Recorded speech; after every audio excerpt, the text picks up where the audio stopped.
All right, let's talk about the word average. We throw it around all the time, right? Average score, average salary, average day. But what are we really talking about when we say that? Now, you probably think, yeah, I know how to do that. I learned it in school. But what if I told you that the simple way you learned can be really, really misleading? Sometimes it can even lead to some pretty big mistakes. The real story here is actually way more interesting. So, let's start in our comfort zone. Let's talk about the average that we all know and, well, that we all know. The official fancy name for it is the arithmetic mean. It's exactly what you think it is. You add up all the numbers in a group, and then you divide by how many numbers there are. Simple enough, right? And there it is, the classic formula. It's the go-to for a reason. It's super straightforward, and, most of the time, it gets the job done. But that most of the time part, that's where things get interesting. Okay, let's look at a real-world example. Say we want to figure out a student's average grade. We've got their scores here, a 5 in math, 4 in history, 5 in science, and a 3 in art. We just add them all up, which gives us 17. Then divide by the number of classes, which is 4, and we get a grade point average of 4.25. That's the arithmetic mean, plain and simple. But, and this is a big but, leaning on that simple average can get you into trouble. There's a super common mistake people make that can be, well, kind of embarrassing. And I'm not making this up. This is a real quote from a data professional. They learned the hard way that you can't just take a bunch of averages and, well, average them. It's a trap that's so easy to fall into, and it really shows why we need to be careful.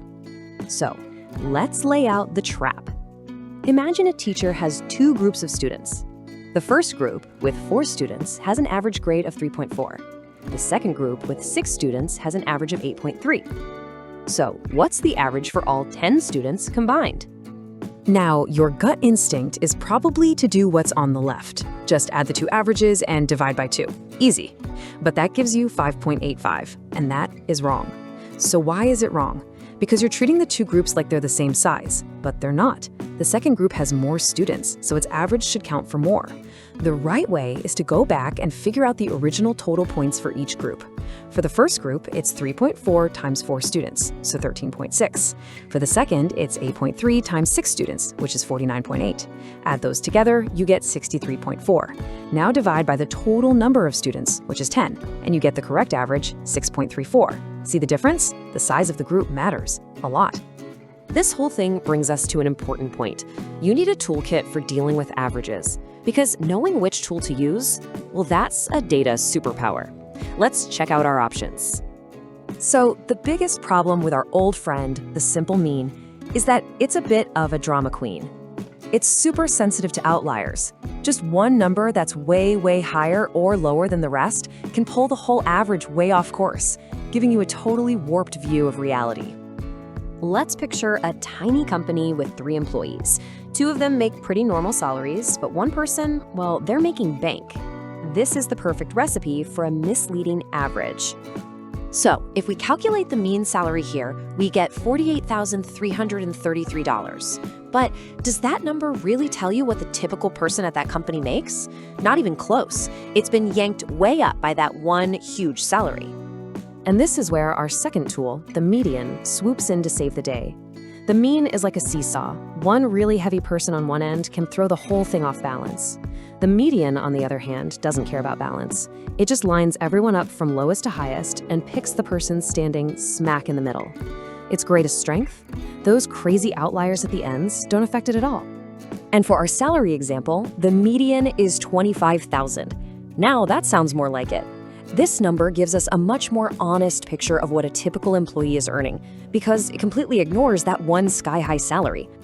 Now let's go back to that averaging averages mistake from before. The tool we needed there is our third one, the weighted average. It's a type of average that gets that not all numbers are created equal. Some numbers are just more important. They carry more weight. You actually see this everywhere. It's how your final grade in a class is calculated, right? The final exam is worth way more than one homework assignment. Or think about a university deciding who to admit. A great grade in math is probably going to have more weight than a great grade in PE if you're applying for an engineering program. And of course, it's the right way to combine stats from groups of different sizes, just like in our student problem. Okay, get ready because this is the really mind-bending part. What if I told you that even when you do all the math perfectly, even when you choose the right kind of average, the numbers can still tell you a complete and total lie? Get ready to meet Simpson's paradox. This is a bizarre statistical illusion. It's a situation where you see a clear trend in all your little groups of data, but when you combine them all together, the trend completely reverses. It's one of those things that just doesn't feel like it should be possible. Let's look at a classic real-world example from UC Berkeley back in 1973. The university was worried it was going to get sued for gender bias in its graduate admissions. And honestly, when you look at the total numbers, you can see why. The overall data showed that about 44% of male applicants got in, but only about 35% of female applicants did. That's a huge gap. I mean, that seems like an open and shut case, doesn't it? The numbers look pretty bad. But as we've learned, whenever you see a simple average, you have to ask yourself, is there something else going on here? So the researchers started digging. They stopped looking at the university as a whole and started looking at the data department by department. And what they found was shocking. The story completely flipped. In 4 of the 6 biggest departments, the admission rate for women was actually higher than for men. So what was going on? The culprit was a hidden variable. Women were, on average, applying to the toughest, most competitive departments, the ones with the lowest admission rates for everybody. Men were applying to easier departments. So when you lumped all the data together, it looked like bias against women, but the real story was about which departments they were choosing to apply to. Crazy, right? So what do we do with all this? What's the big takeaway? It's that an average is just a tool. And like any tool, if you don't know how to use it right, you can make a real mess of things. You have to know how to tell the right story with your data. So for now on, here's your mental checklist. Anytime you see the word average, just quickly ask yourself these 3 questions. 1, are there any crazy outliers that could be messing things up? If so, think about the median.